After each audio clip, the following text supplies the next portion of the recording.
아무나 가라앉아 있는 이 문화, 이것을 생동감 있는 문화로 만들어서 우리 교육이 미래로 나아가는 데 있어서 학생인권 조례가 꼭 필요하다. 하나님 아버지, 이제부터라도 순수함과 깨끗함으로 자라게 해야 되는데 학생인권 조례 반대합니다. 나라가 어떻게 되겠습니까? 반대합니다.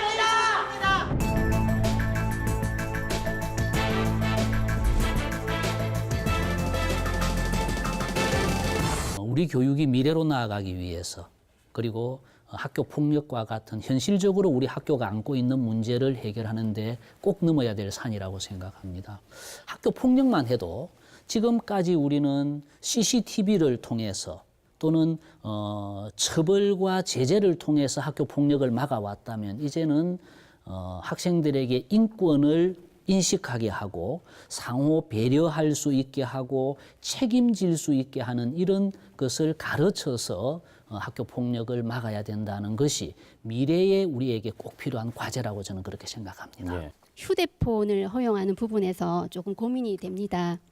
휴대폰을 허용하면 수업 시간에 공부를 좀 집중하지 않고 방해가 되지 않을까, 그리고 성적이 떨어지지는 않을까 하는 그런 부분이 있는데, 그런 부분 어떻게 해결책이 있는가? 우리가 학교라는 그 공공의 장소, 그리고 교육활동이라는 그런 공공의 시간에서는 제한을 할 수가 있습니다. 예. 왜냐하면 그 학생의 그런 사생활권도 중요하지만 선생님이나 학생들의 다수가 참여해서 공부하는 학습 수업권은 굉장히 더 중요하기 때문에 당연히 그건 제한받아야 되는 것이고, 그런 부분들은 우리나라뿐만이 아니라 다른 선진국에서도 제한을 하고 있습니다.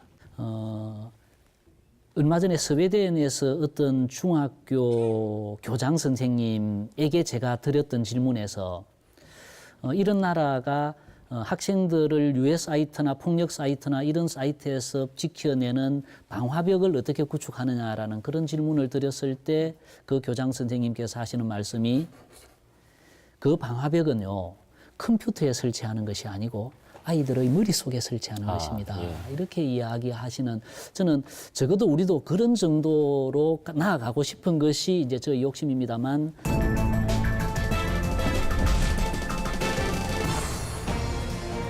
낙태와 동성애, 임신, 출산할 권리를 학생들 때부터 가르치고 있는 인권조례를 폐지될 때까지 우린 끝까지 생명을 걸고 말겠습니다. 그걸 권장한다고 해서 누가 그럼 동성애 해야겠다 이런 학생이 있을 수가 없잖아요. 알고 계실 거란 말이에요.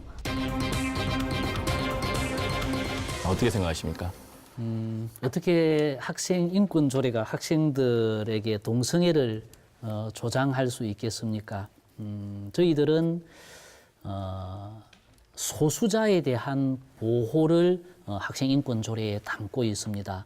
그 소수 학생을 말하는 것이 구체적으로 저희들의 인권 조례에는 이런 조문으로 담겨 있습니다.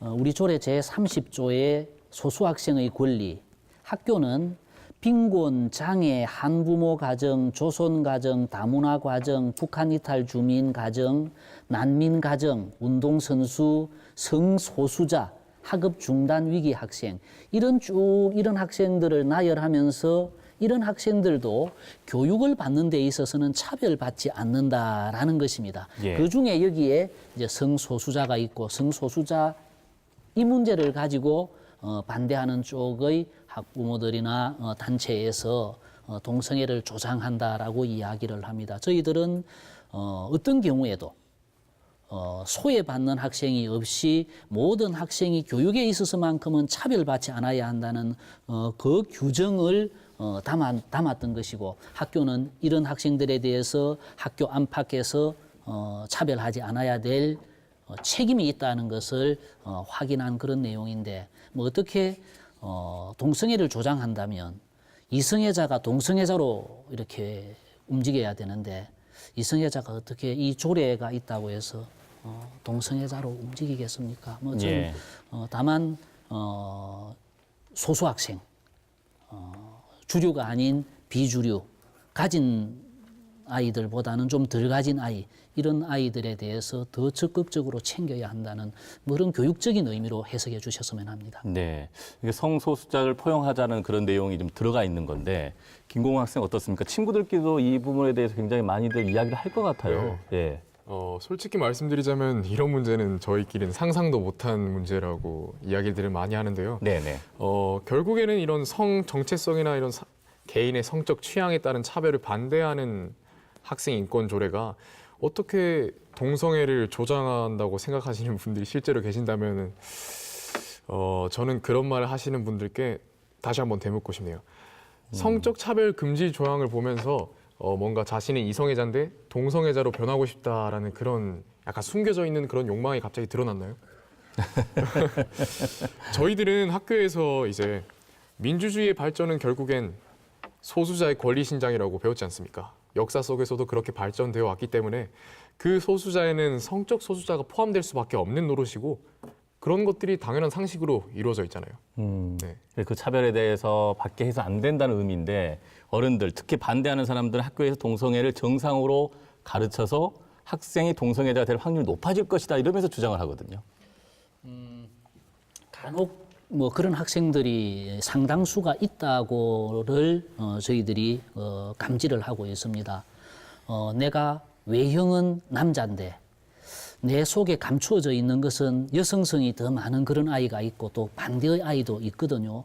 그런 아이가 나는 정상이 아니야. 나는 문제가 심각해. 그러니까 나는 언제나 어두운 곳에서 웅크리고만 살아야 돼.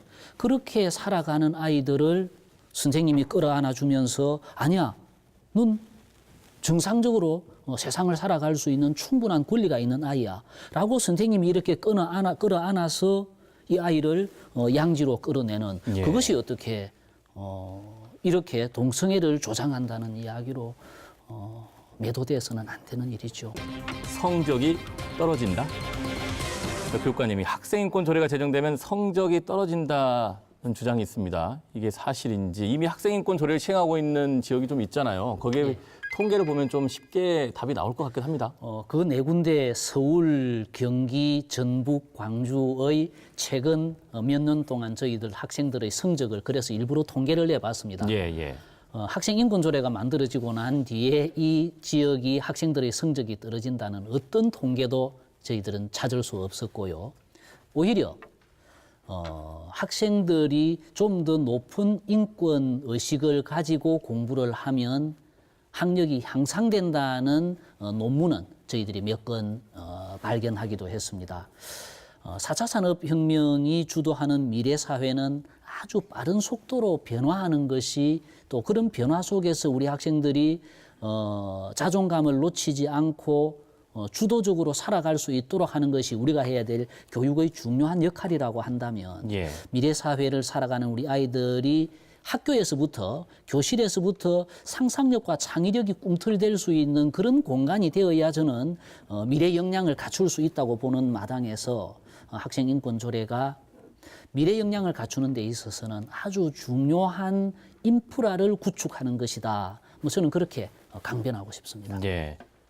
계속 이런 말씀을 드립니다만 우리는 학생들에게 지금까지 학생이 가져야 될 의무와 책임만 이야기를 했지 어떤 그 권리와 학생이 누려야 될 행복에 대한 이야기는 사실은 잘 안 해왔습니다. 그러나 이제는 우리나라가 OECD 국가들 중에서 학생들의 청소년들의 행복 지수는 최하위에 있고 우리나라가 청소년들이 스스로 목숨을 끊는 이런 잘못된 행동을 하는 학생들의 숫자가 계속 늘어나고 있습니다.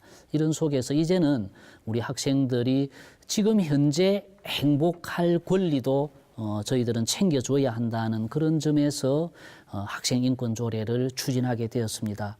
학생인권조례를 통해서 단 한 명의 아이도 소외받지 않고 함께 갈 수 있는 그런 미래를 향한 경상남도 교육을 만들고 싶다는 그런 바람으로 제 인사를 마치겠습니다. 고맙습니다.